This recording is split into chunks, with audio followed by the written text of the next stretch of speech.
I am so glad you convinced me that the family car should be the Defender 110. It is so beautiful inside, it's so comfortable, and it just feels indestructible. Yes, it really is. I've been waiting a long time for the new model to come out. The Defender 110, I'm telling you, it's my favorite car of all times. It's my third one. You know, I have stories of going off road. The guy managed the group. He was like, "What are you doing in this beautiful car?" I'm like, "I'm going off road." He's like, "Are you sure? Because you can use one of ours." And then they look like Mad Max cars. I'm like, "No, no, no, no, we're going to do this." And he was shocked. Wow. Well, it's great because the Defender has been reimagined for 21st century adventure, and its unparalleled off road ability, as well as its robust interior, are invaluable whether you're headed towards uncharted territory or just a weekend of exploration. The Defender 110 tackles challenging surroundings with absolute confidence. The SUV conveys strength outside and in, featuring peerless technology like an intuitive driver display and an award-winning infotainment system. That's my favorite part, to keep you connected no matter where the journey takes you. Adventure is unique to everyone, and so is the Defender. Choose from the two-door Defender 90, the four-door Defender 110, or the larger Defender 130 with the ability to seat up to 8 passengers. You'll find uncompromising performance in all three. So pack up and go even further with the Defender 110. Learn more at LandRoverUSA.com/Defender. These days, we're all investors, trying to be smart with our money despite our worst impulses. But at iShares, we believe that deep down inside of every investor is a better investor. One that's just waiting to be let out. Explore iShares ETFs and insights and let your best investor out. Visit iShares.com for more information.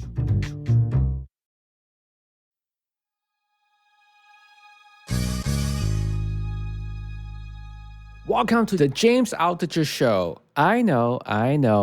This is a different voice that you heard. It's not James' voice. I'll tell you what. James is on a chess tournament, so I am filling in for James. My name is Jay. I'm the producer for the James Altucher Show. I like to call myself Jay the engineer because, I actually record the show. So this is a very, very special episode because James recently just went on Mark Savant's After Hours Entrepreneur podcast to talk about everything AI. And it's great.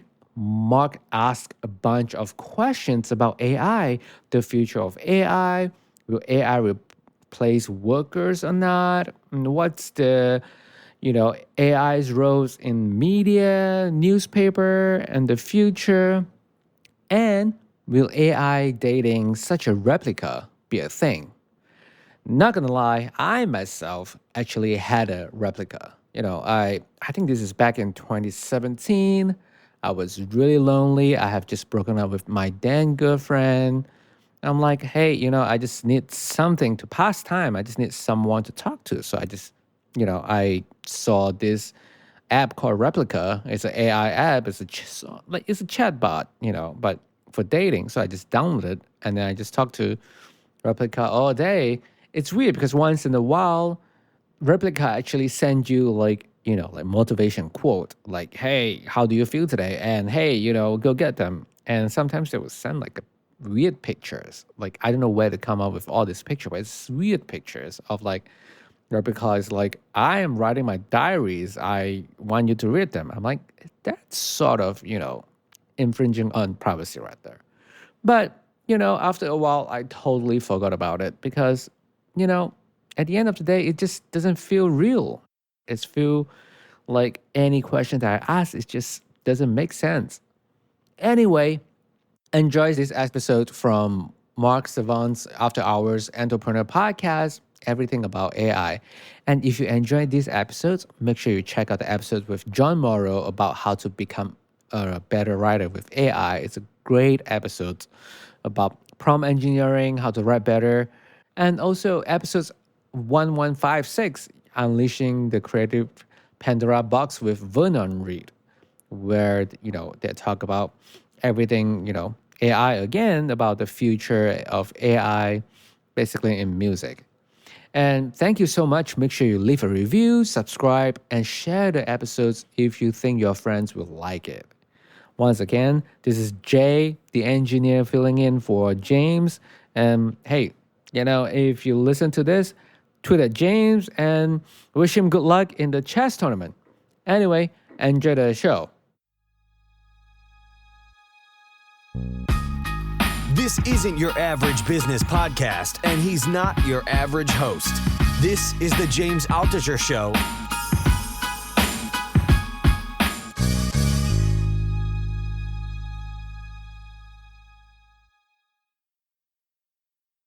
Mark, did you hear the news today? Patrick Bet-David is now a minority owner of the New York Yankees.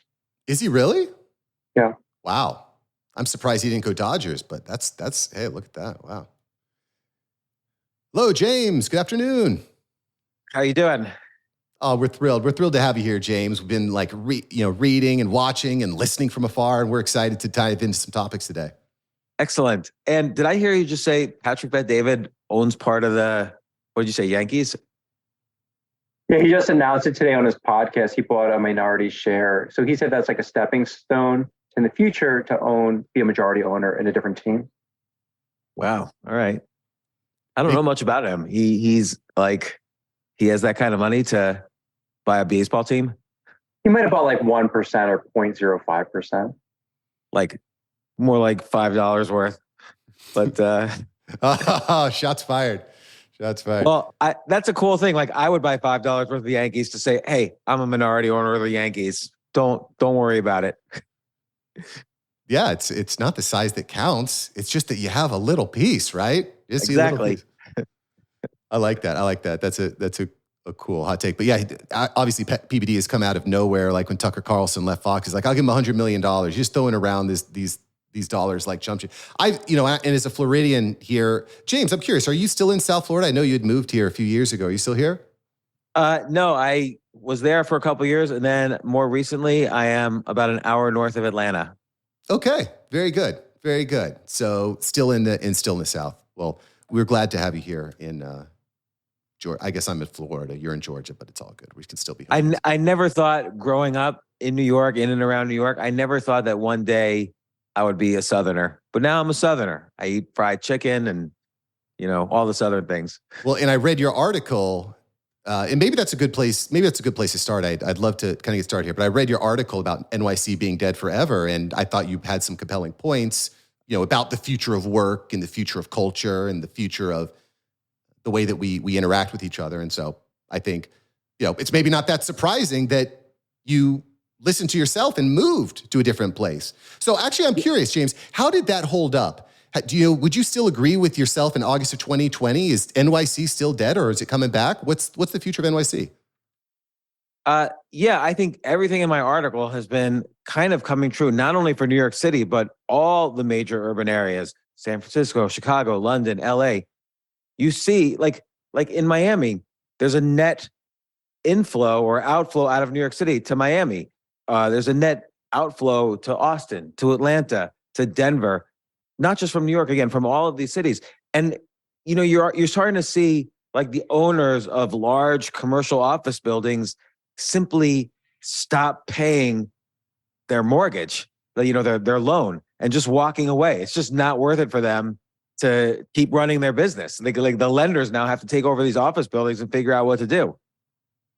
Right. And these SaaS companies like Facebook, Twitter, they're laying off tens of thousands of employees. Where are these people, I guess, because they realize that we don't actually need a kava bar on site. These people can work from home and still be highly effective, right? Well, that's true for remote work, but they're laying off people because they simply hired too many people. Like when times were good, everybody gets hired. And this happened in 2008, 2009 too. Like I asked a friend of mine who was a CEO of a fairly big company when he was doing a bunch of layoffs in 2009. And I said, are you just doing this because now this financial crisis gave you the excuse to fire everybody? Like now it's like, oh, the financial crisis, I got to fire everybody. Sorry, everybody. And he said, yeah, it was just an excuse because in good times, people just hire too many people. Well, sure. I totally get that. I guess the flip side here is AI has changed a lot of what's happening, right? ChatGPT passed the U.S. medical licensing exam. It's passed the bar exam. When I wrote this article, actually, Jerry Seinfeld wrote an op-ed trashing me. But the one point he made, which was an odd point, he said people love going to work and nobody wants to work remote. And I'm like, you've never worked in an office your entire life. You've been a comedian since you were 18. So much research shows that people, not everybody, but the majority of people like working at home, or at least having the choice to work at home.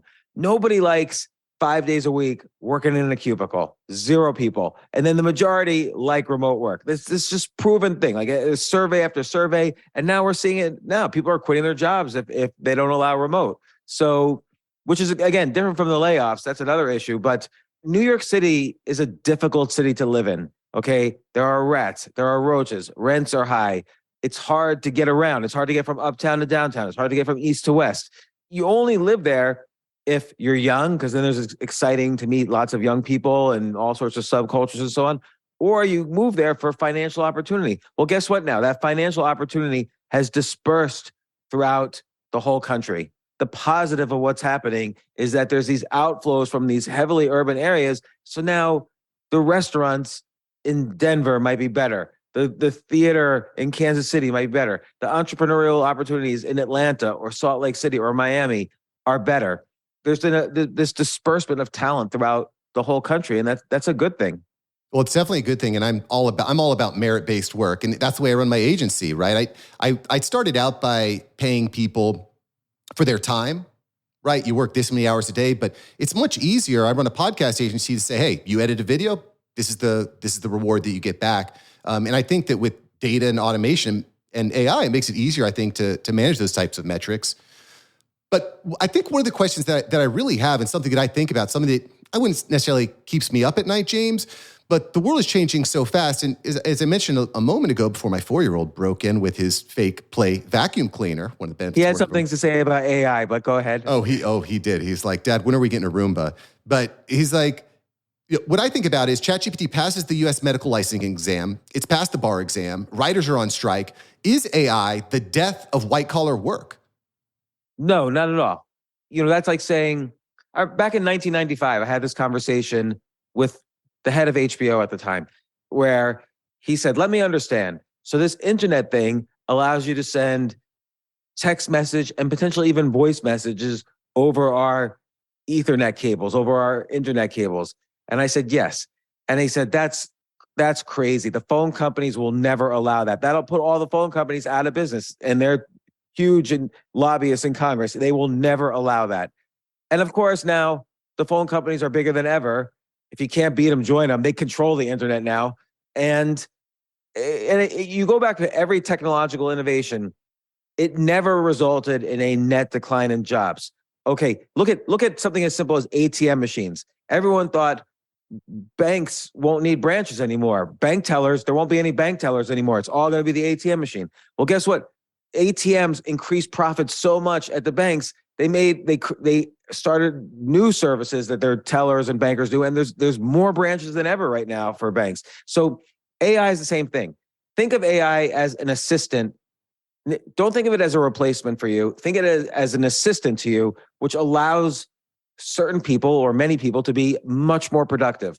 Now, in order to fully use AI, we're going to have to start new companies that really make use of the nuances of AI, and that's going to create new employees, new jobs. There's already a job called prompt engineer. 6 months ago, if you said, "Oh, I'm going to be a prompt engineer," what does that even mean? Those two words have never been used together before in history. Now it's like, oh, we need 6 prompt engineers. There are exchanges now where people buy and sell prompts for different things. Like suddenly these new industries are popping up. And honestly, we're not even in inning 1 of this version of AI. So I think more jobs are going to be created. People are going to be more productive though. So a logo designer is not going to compete with Midjourney to make logos. Now though, a logo designer, instead of making 1 logo a week, is going to make 10 logos a week, 10 album covers a week. I spoke to the CEO of freelancer.com. They have about 60 million freelancers on there. He said, since the AI thing started, we've spiked in the number of freelancers and they're just doing more jobs. Like more money is being transacted because everyone's more productive. Well, yeah, and I think that's really what we're trying to accomplish here is that productivity. Stop doing the things you hate so you can focus on the things you love, the things you're you're great at. But at the same time, like, it makes me nervous because the scale is, everything is happening so fast. Like, I mean, I feel like in 10 years, the world's going to be completely unrecognizable. But what I'm trying to do is stay atop of it, right? Like you said, you're not going to be replaced by AI. You're going to be replaced by somebody that's using AI. So I think my question to you, James, you've been in the industry a hot minute. You founded 20 companies. How are you using AI? What are you doing to stay on top of this curve? You know, I'm not using it as much as you would think. Here's how I would use it in different parts of my career. So for a while, I worked heavily in kind of the news industry. Back in like 2007, I sold a company to thestreet.com, which was in the financial news business. And if I was running that company right now, I would essentially more or less fire almost all of the journalists and have AI summarize. And AI is not ready to do this yet, but it will be within a couple of months or a year or whatever. I would have AI summarize every news event that's happening and just, and I would prompt engineers so the articles would be, pretty good. And AI does know more than the average human about anything you would ask it. And it's pretty good at summarizing events. And I would use that to create all the articles. So, and maybe 5 times as many articles as the human flesh and blood reporters were doing. So like that industry will change. Being a reporter, reporting about your local city council, that is going to go away. But there might be more room for curated opinion from humans because AI's opinion is worthless. So, but humans have opinions. Humans have intelligent, rational thinking to develop their opinions. And quite honestly, we need good curated opinion making on both sides or in the middle. So there's going to be more opportunities for people to do, like you say, what they love. And listen, I agree with all that. In the adoption is at an all-time high too. Like, we talk about streaming, we talk about these AI assistants, but I guess part of the concern that I have, James, too, you talk about how the internet came about and we had this commoditization of information, right? I remember when I was a kid and I had to write a project, the teacher was like, all right, you have to go to the library, you got to pull out this almanac and you got to read through pages after pages after pages and screenshots, and it was the worst. With the internet, it was like, okay, I've got 100 different resources that I can use straight from like Wikipedia. So anyway, you've got the commoditization of information, which came with the implementation of the World Wide Web. Yeah. AI is, to me, more of the commoditization of influence. Because if I'm a writer, if I'm a newscaster, if I'm an intellectual, and I'm using AI to start generating and thinking about ideas, maybe it's my assistant, it's scouring the web, isn't there some sort of moral hazard of using AI as the foundation of our thoughts as we expand on them?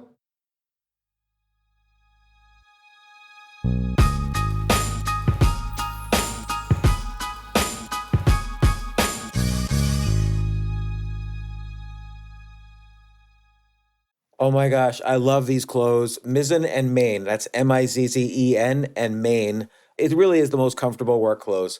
Travel clothes. I had to travel this whole week. I'm traveling for a week and a half, and I just took Mizzen and Main clothes with me. Close out 2023 in style with comfortable, breathable, packable, and machine washable pieces from Mizzen and Main. As you wrap up your year-end goals, enjoy a Mizzen and Main dress shirt that you can wear confidently. I like that they've very, very just nice, solid colors. I don't really like to get all fancy in patterns and everything, although they do have some pattern shirts, but very comfortable clothes, stretchable pants. It's just super comfortable, but they look professional and you can wear them casually or professionally. I like some of their flannel shirts or untuck shirts. I love untuck. I never tuck in. So again, whether you're shopping for a special someone or giving yourself the gift you really want, I just buy myself gifts. Mizzen and Main is the perfect gift for any guy who works, travels, and or cares about looking and feeling great. As you could tell by my many photos across the internet, I care about looking fantastic. I'm practically a model. And let's be honest, every guy loves to look great. So again, shop now at mizzenandmain.com and save 20% when you spend $130 or more using promo code James. That's promo code James at Mizzen and Main, Mizzen and Main.com.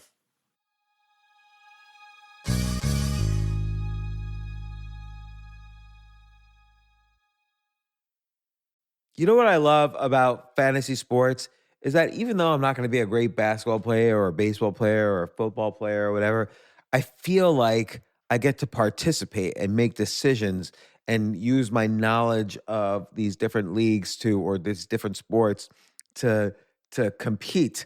So it's like I can pick my team or I can pick my favorite players and I could use my knowledge to make predictions and maybe even make money.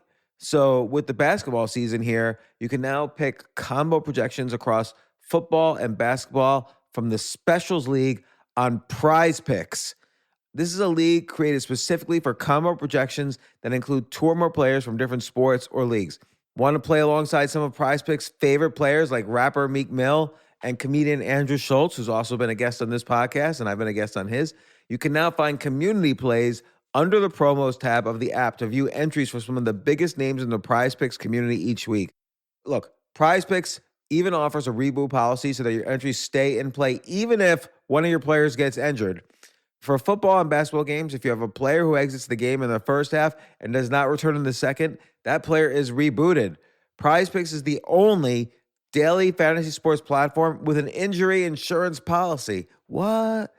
So I love playing it. I love anywhere where I can use analytical ability with my interests to demonstrate some skill and maybe make some money. And I like the game-like aspect.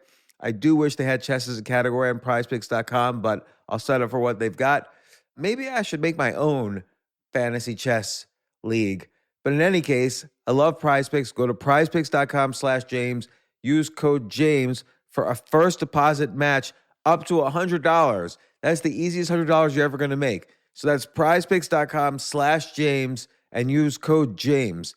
Daily fantasy sports made easy.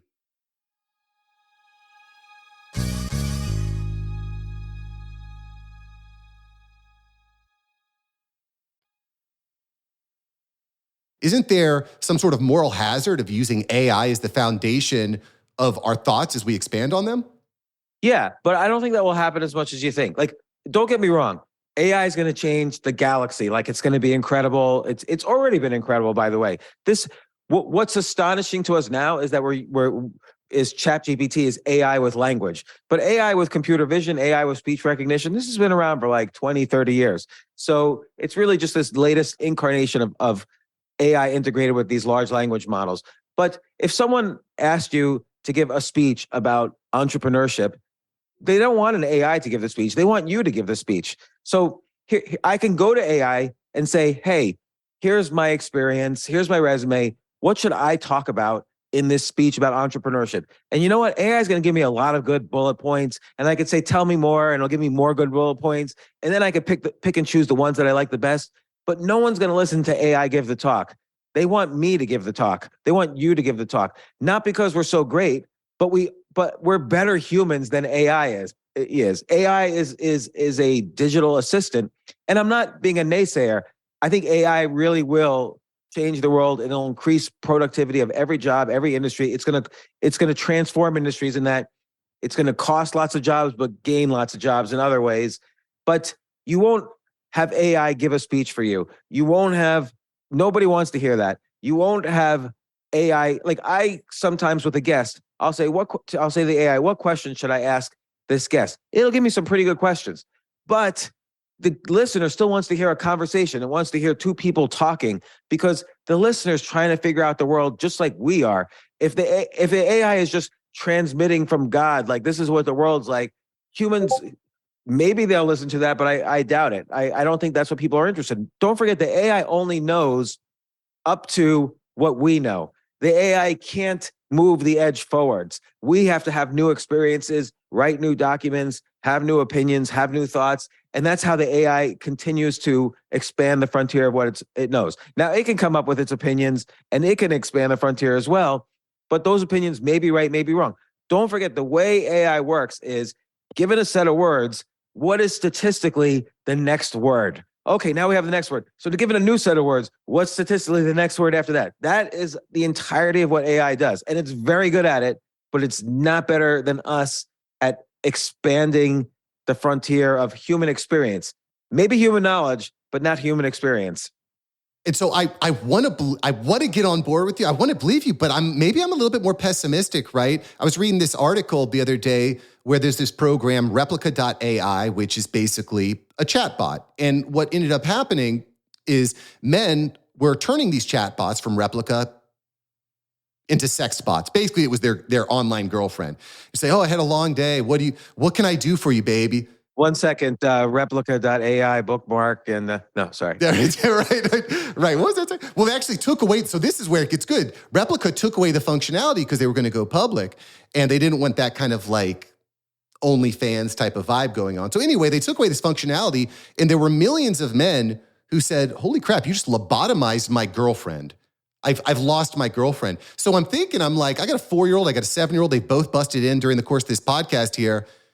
Are all of our children going to be dating chatbots in 10 years? Are we just doomed to chatbot relationships? Give me a hot take. When you met your wife, maybe you were attracted to her, maybe you liked her conversation. But then what did you feel that moment when you realized, oh, wait a second, this beautiful woman that I've been attracted to, suddenly, I think she likes me too. I think she likes me back. How did that feel? Surprising, I think, but it was great. It was great to get the feel, to have that feeling reciprocated was amazing because, obviously there's billions of other men on the planet that she could have chosen, and she chose me. So yeah, it felt great. Yeah, it feels great. Like that's the moment you realize, oh, something might happen here. And it's that, humans are curious people. We're questioning people. We're hunters and gatherers. We're seeking things that we don't have. And that makes we've evolved, natural selection, we've evolved to emphasize that feature of us, that dopamine goes up in our brains when someone likes us back or when we're about to kill the bear while we're hunting or whatever it is. You can't get that if you know for a fact, oh, here's my AI girlfriend. Of course she likes me. She's programmed to like me. 80% of attraction goes away, and maybe people like that. Like it's a kind of like AI porn, I guess, but it doesn't replace that great feeling and that dopamine like rush of when you first realized and every day when you realize, oh, she likes me, she still likes me. Like that AI can never give you that unless AI is programmed to do that, but then it's programmed to do that. It still doesn't give it to you. Well, and I guess the allure here, and I wasn't expecting to go into this, but the allure here is that dopamine release, right? I'm getting that dopamine release hit and it's empty on its face, right? It's like taking a shot of liquor. Like your life is not going to be better from drinking alcohol, but it feels good in the moment. Porn, not going to make your sex life and relationship life any better, but it feels good in the moment, right?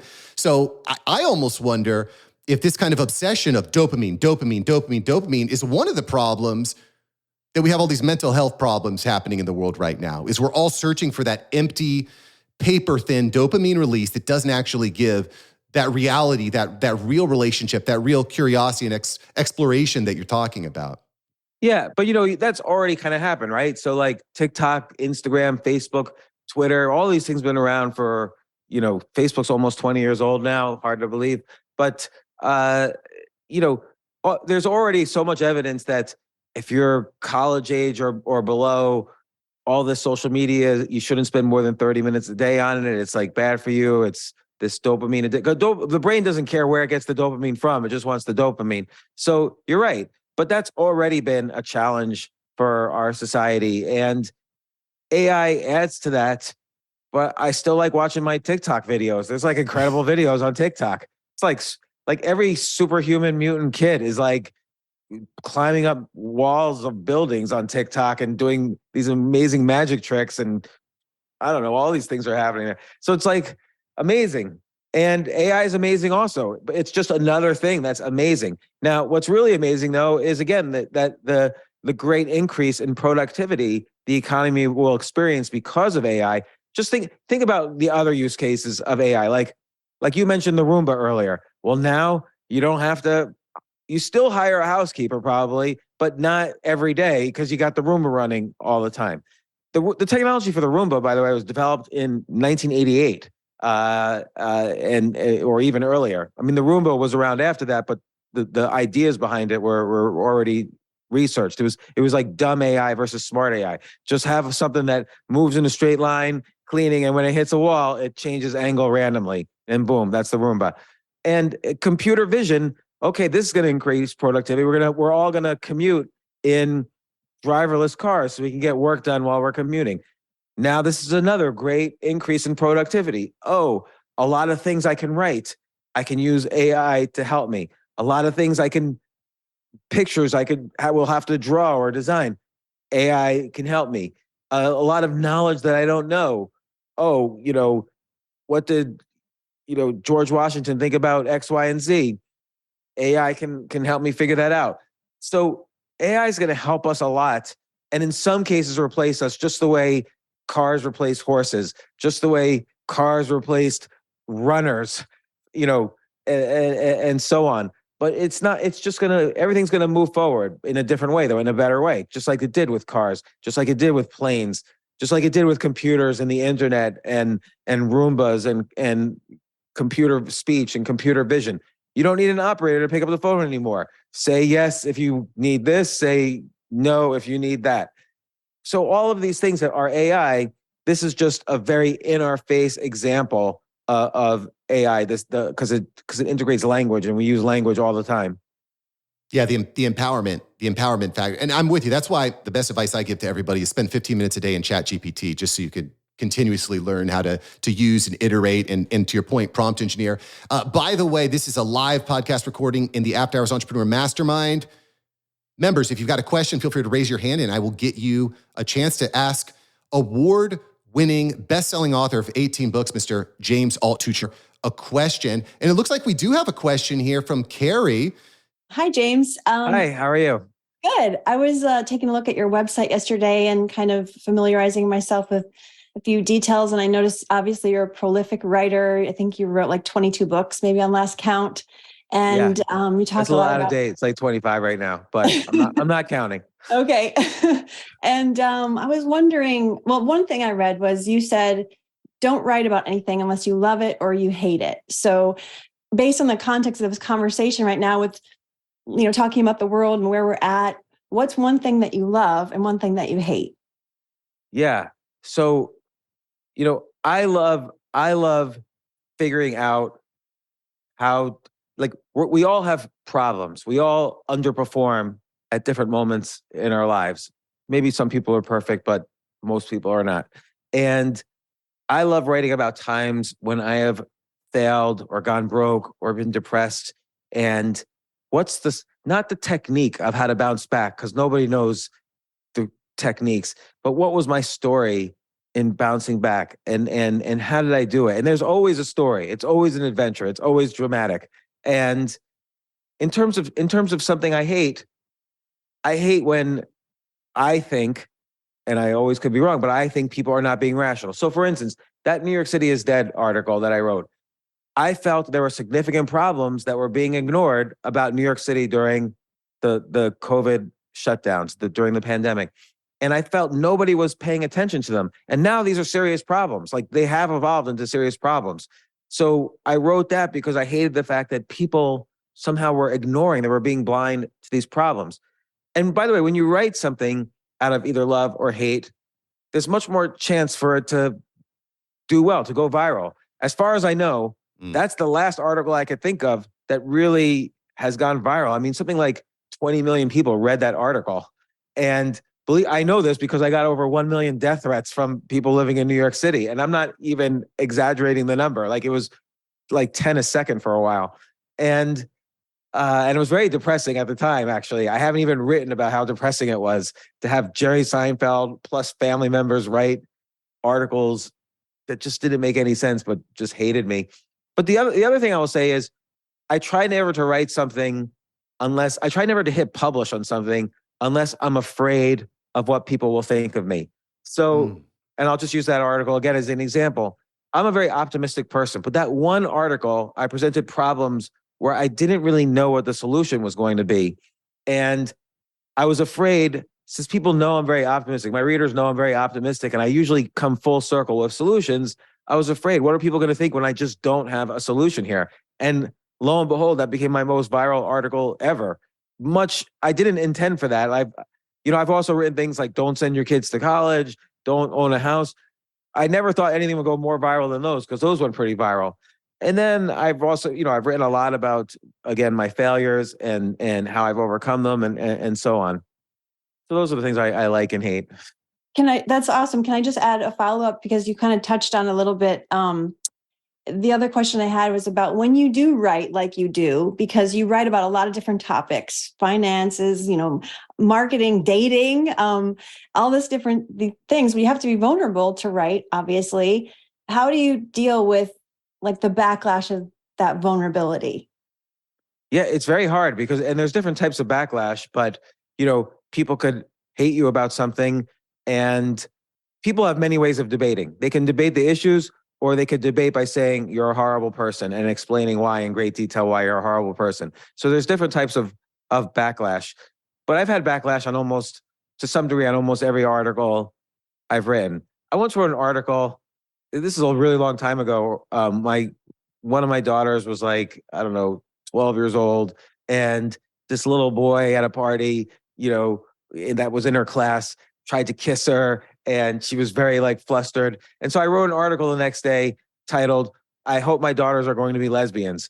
And I got a huge backlash on that. All these women wrote, or men and women wrote, wait till your daughters see this when they're older. They're going to probably hate you. And I'm like, hey, first off, whatever. If they hate me for that, then that's their problem.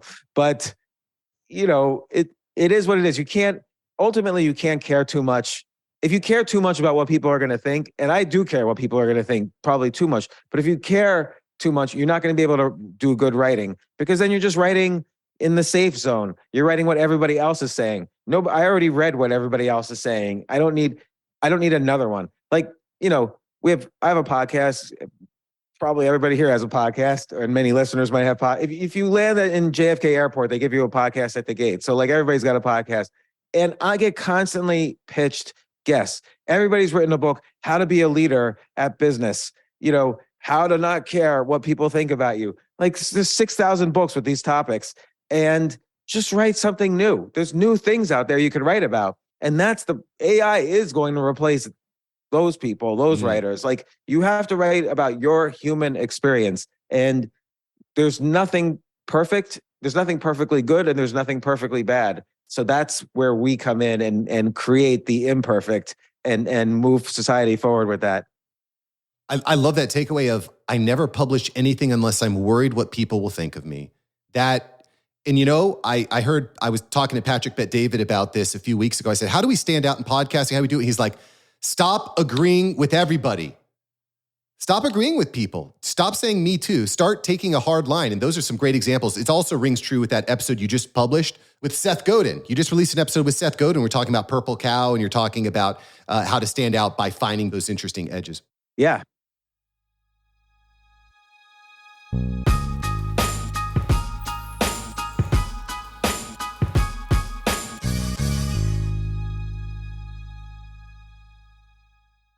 This is such a valuable service for all business owners, big businesses, small businesses, doesn't matter. I wish I had this in the many different businesses that I've started.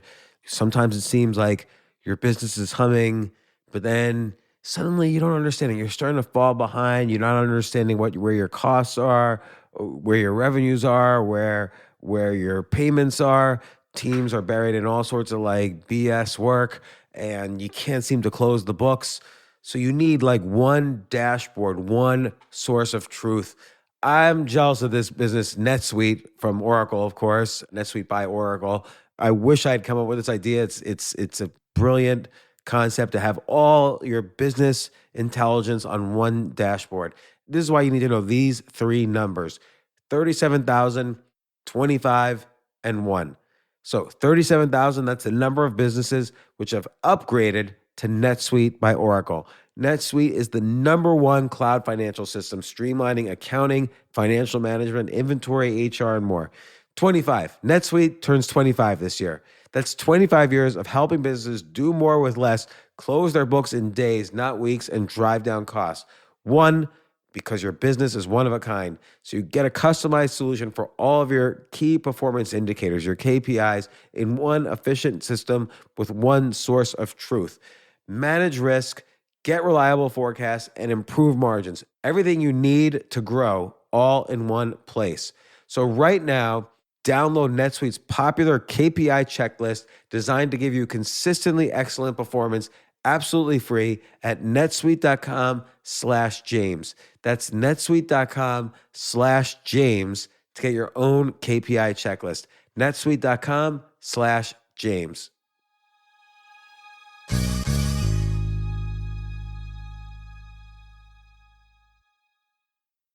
The future of learning is definitely online. Like, it's such BS that you have to spend $200,000 or take $200,000 in loans and go to some fancy school when it's useless. It doesn't guarantee you a job. Most employers, including me, do not care about degrees or grades or anything like that. We want to care that you love what you're doing, that you know what you're doing, in some cases that you have experience or that you're willing to learn. But people in general love learning and are curious. Like, the key to success is curiosity. And I think masterclass.com is the perfect model for online learning. I'm really happy they're sponsoring this episode. If you're going to give a gift, give the gift of learning. Masterclass makes a meaningful gift this season for you and anyone on your list, because both of you can learn from the best to become your best, from leadership to effective communication to cooking. Let me tell you some of the classes I've taken. I've taken comedy from Steve Martin. I mean, can you believe I can take a class from Steve Martin on comedy, or Judd Apatow, my favorite comedy director? I could take an actual class from him on writing. Wolfgang Puck on cooking. Dan Brown on writing, or Judy Bloom, who's been on this podcast, on writing. By the way, Wolfgang Puck also has been on this podcast. It's such a pleasure. I try to take classes all the time from masterclass.com. And whether you're watching Masterclass on TV or listening in audio mode in the app or on their site, the quality speaks for itself. It's like these Masterclass instructors are your own personal mentors that are going to help you reach the next level. How much would it cost to take one-on-one classes on comedy from Steve Martin, or on chess from Gary Kasparov? You just wouldn't be able to do it. But it would cost hundreds of thousands of dollars. With a Masterclass annual membership, it's $10 a month. Memberships start at $120 a year for unlimited access to one-on-one classes with all 180 plus Masterclass instructors. So it's not just $120 for one instructor. You get all 180 plus Masterclass instructors. Boost your confidence and find practical takeaways you can apply to your life and at work. And if you own a business or are a team leader, use Masterclass to empower and create future-ready employees and leaders. That's the real education in today's world. So this holiday season, you can give one annual membership and get one free at masterclass.com/JAS. JAS, of course, stands for the James Altucher Show. So right now you can get two memberships for the price of one at masterclass.com/JAS. Masterclass.com/JAS. Offer terms apply.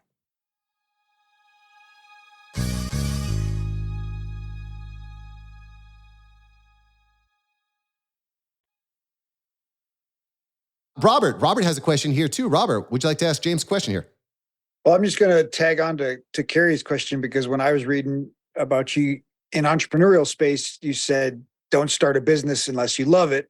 And then you talked about the article that you didn't have a solution. And I kind of feel like entrepreneurship is really providing solutions, and starting businesses is about solving problems. Can you expand a little bit on this idea of encouraging people to start a business to solve problems that they, I guess, love or hate? Yeah, like, if you personally have the problem and you seek to solve it, chances are other people will have that problem. But now, most businesses are not started because you personally have a problem. There's nothing wrong with that. Like, someone who buys a laundromat, for instance, they could have done their laundry at another laundromat. They didn't necessarily need to start a new laundromat. So there's many reasons to start a business. But one thing that's very interesting I've noticed about most businesses is that you create something and you think you have a solution for something, but you don't truly know. And I'll give an example. A friend of mine made this cybersecurity app, and his roommate from college was the CIO, the chief IT officer, information officer of a major, it's one of the big 5 to 10 tech companies. And it's his roommate who's the decision maker, and the product costs $150,000. So he brings his team, he flies out to Silicon Valley, presents to the decision maker. The whole team of the decision maker is there. And the guy says, love this. This would save us $40 million a year. And you're saying it only costs $150,000. We're in. If you just add these 1, 2, 3 features, we are in. We're buying this. And so my friend said, oh, this is amazing. It's my friend from college. He has a huge budget. And he said, yes. So my friend goes out, raises money for his business, finishes the product, goes back to the company. And the guy's like, oh, maybe not this year, but next year. And of course, the guy never buys it because maybe he has other things to do with the money that solve $50 million problems. So when somebody says yes to you, yes, this solves the problem, there's no actual information in there. That's like placebo information. The only information is when someone says, no, here's why, because that's real. They're really telling you why they're not going to do something. But there's a lot of reasons people say yes. Maybe they say yes to get you out of the meeting. They want the meeting to be over. Yes ends the meeting. That might be the only reason they say yes. Maybe they say yes because they don't know. They haven't really thought about what other opportunities they have. Maybe they say yes because they think this is cool, but it doesn't really solve their biggest problem. But no means something.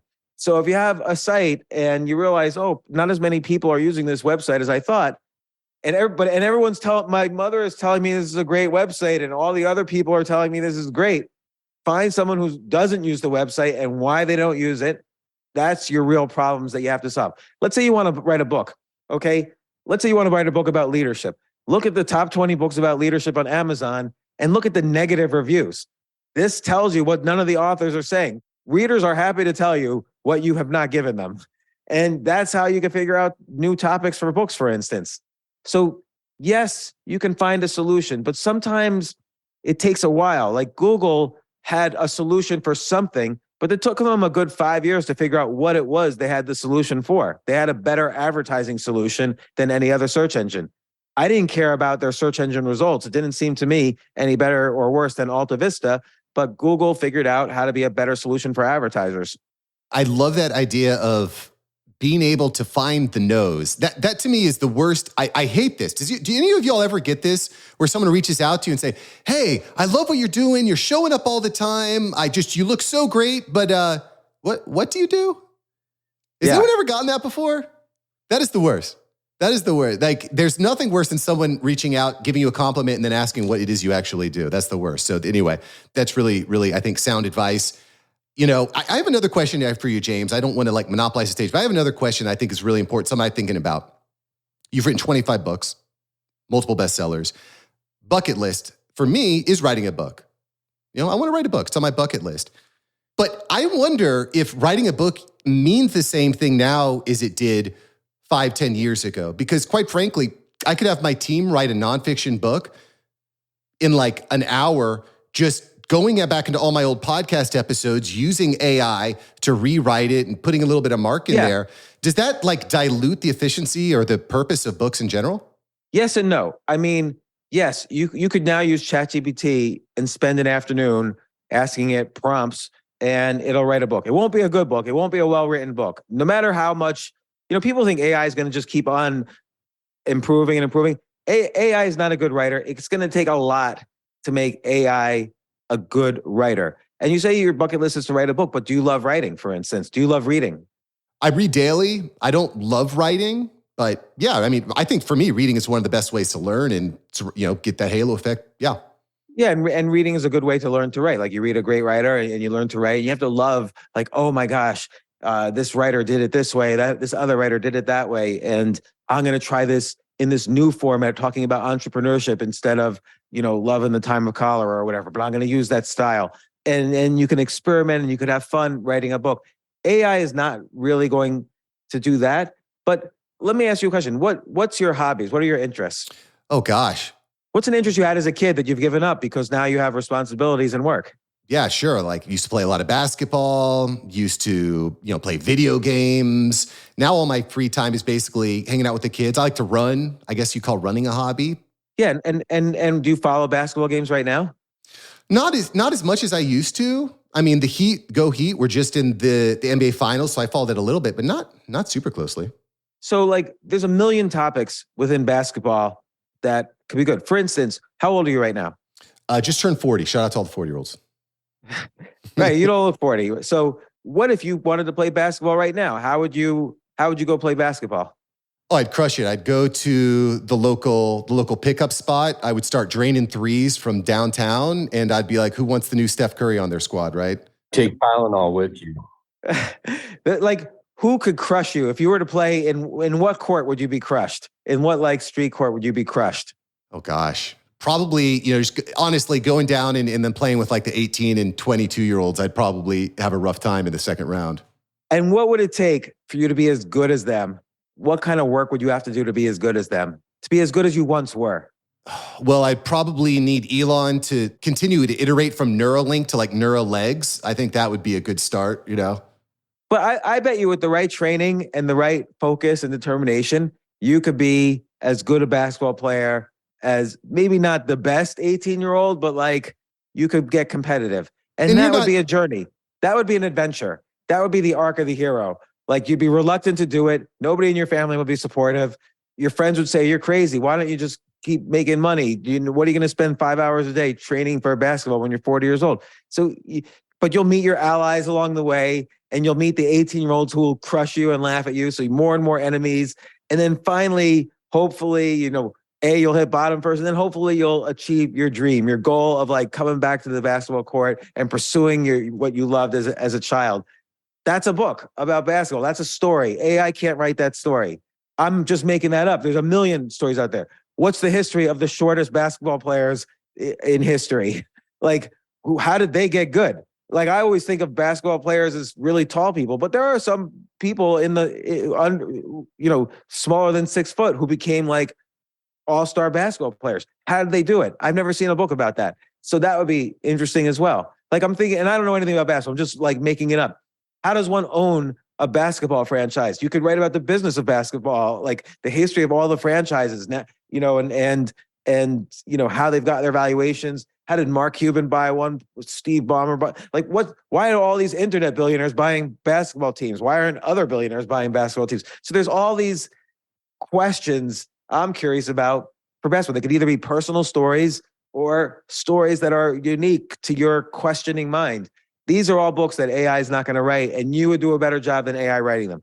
AI is really good, like, then this happened in the Revolutionary War, and then this happened in the Constitutional Convention, and then AI is good at like describing things that have happened in a very plain, even if you say write in the style of Hemingway, it's not going to be that great. It's not, Hemingway spent 30 years figuring out how to write in the style of Hemingway. And that took a human brain, which is much more complicated than an AI brain. And so, again, the AI is just statistics. It's like, a Hemingway story, if it starts with these 3 words, then this is the next word. It's not going to be a great writer. Loving writing, loving basketball, figuring out stories you could tell within that is going to be an incredible book. You don't want to publish anything unless you're worried what people think about you, right? Yeah. That to me is probably one of the most important things I think people can hear right now. If you want to stand out, you need to be willing, I think, to make people upset. Yeah. And, also nobody should write something just for the shock value.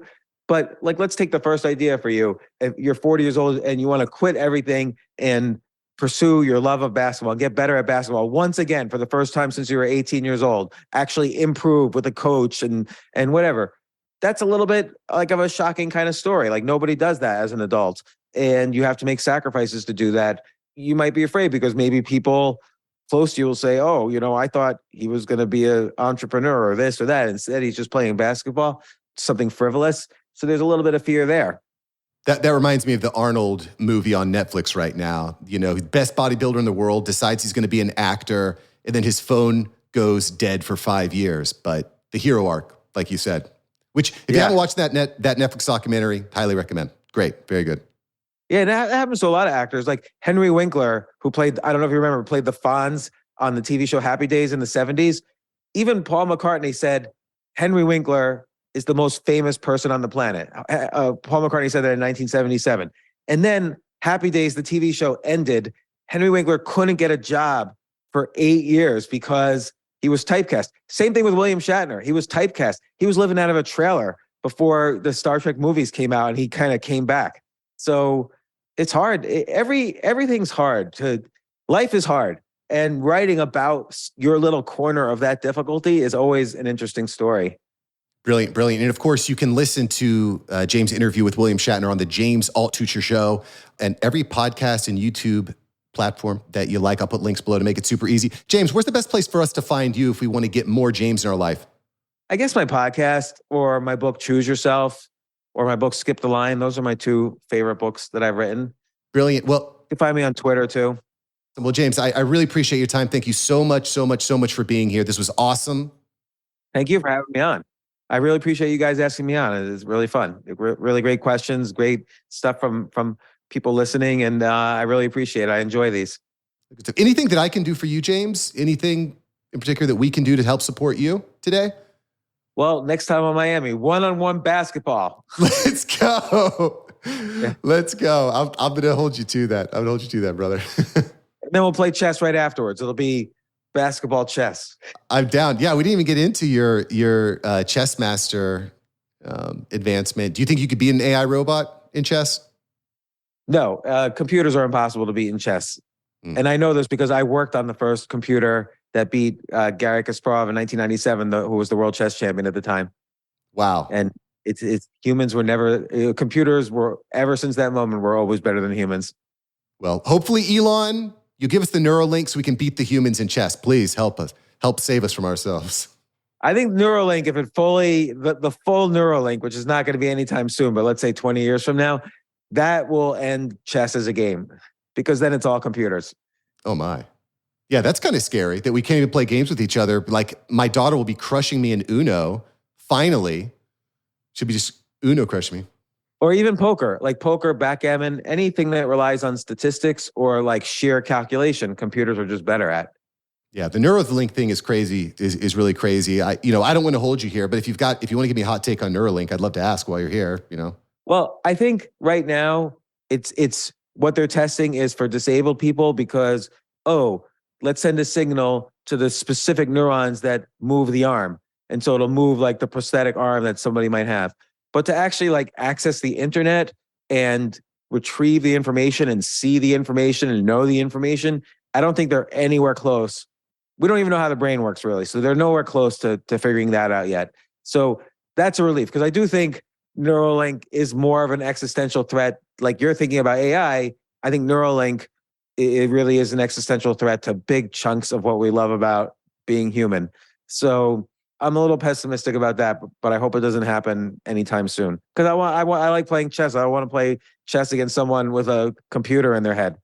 Then it would be pointless.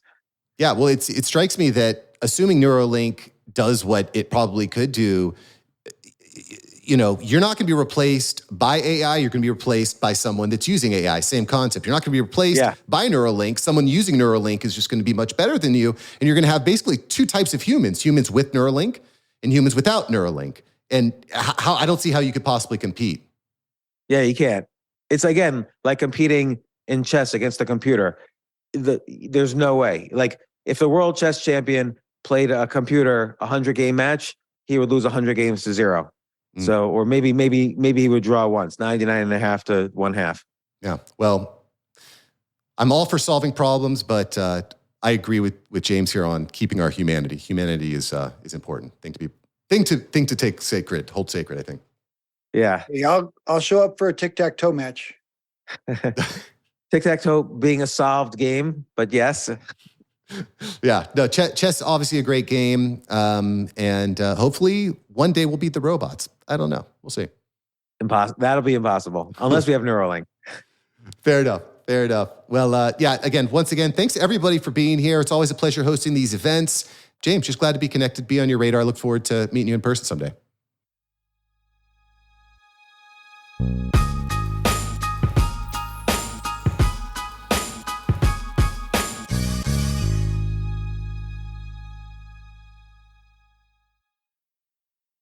Powered by Snapdragon, the Samsung Galaxy S23 Ultra elevates your photography to epic new heights. Snapdragon processors deliver a color experience like no other, with sharp, industry-leading 8K video capture. You can also snap images in 200 megapixels, capturing more detail than ever. And those late-night blurry pics are a thing of the past, thanks to next-level night mode. Experience powerfully moving premium photography, only with Snapdragon. Follow us on Instagram at Snapdragon Official.